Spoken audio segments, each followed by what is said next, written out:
Hello, and welcome to 5-Minute Math. Today we are looking at the 8th grade concept of generalizing transformations. This is standard 8.10a in the great state of Texas, and we are using item number 43 of the 2016 released STAAR test. If you have not done so already, please go ahead and take a moment to pause the video, work this problem out on your own, unpause it, and we will look at our answers together.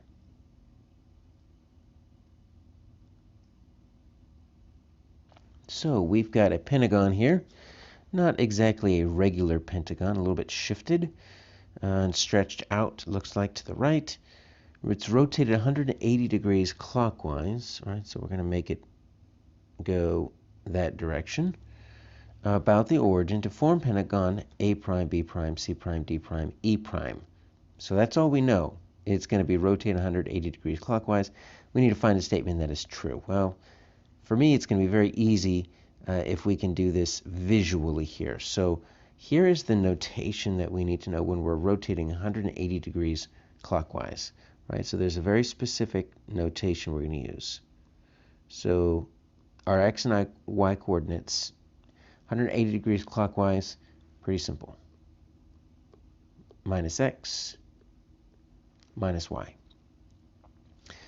So let's just plot our points here, right? So we're going to have A,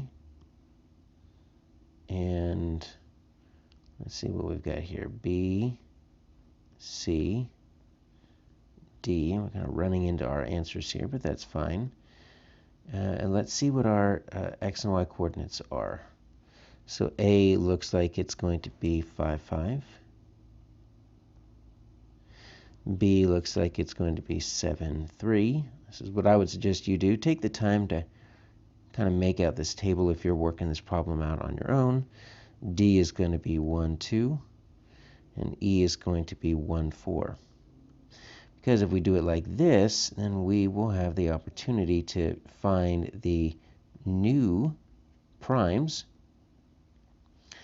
and we'll do it in a nice, neat, orderly way. We'll make sure we get everything correctly. So this is going to be pretty easy because we're going to do negative x and negative y.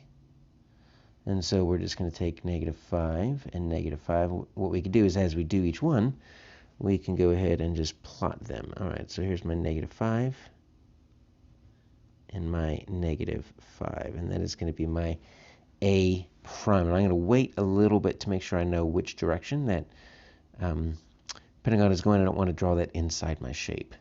So B prime is going to be negative 7, negative 3.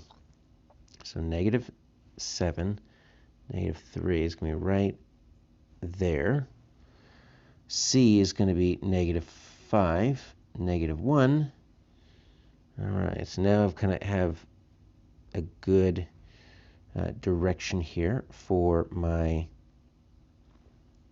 and you know what, that negative 7, negative 3, that was looking a little bit weird. It's in the wrong spot, so I'm just going to kind of X that one out. All right, so now that I know the direction here, that's A prime, B prime, that's C prime. Let's get our D prime, negative 1, negative 2. So negative 1, negative 2, this is D prime. And then E prime is going to be negative 1, negative 4. So just right down there. There's my E prime. All right, so there we go. That looks just like the other one. And there we go. Get the correct B prime. And you can kind of see it just kind of rotated a little bit around facing the opposite direction. So what do we know about it? Pentagon ABCDE is congruent. Yeah. Looks like they're the same size, same shape. I just rotated it. The sum of the angle measures of pentagon when ABCDE prime is 180 more. No, looks the same. They're both pentagons. The each side length of ABCDE prime is 2 times, no. It's the same size. All I did was rotate it. I didn't do anything with that. Each side length of pentagon ABCDE prime is 1/2. No, I didn't shrink it. I didn't double it. There's no dilations going on. I just rotated it. So my answer here is A.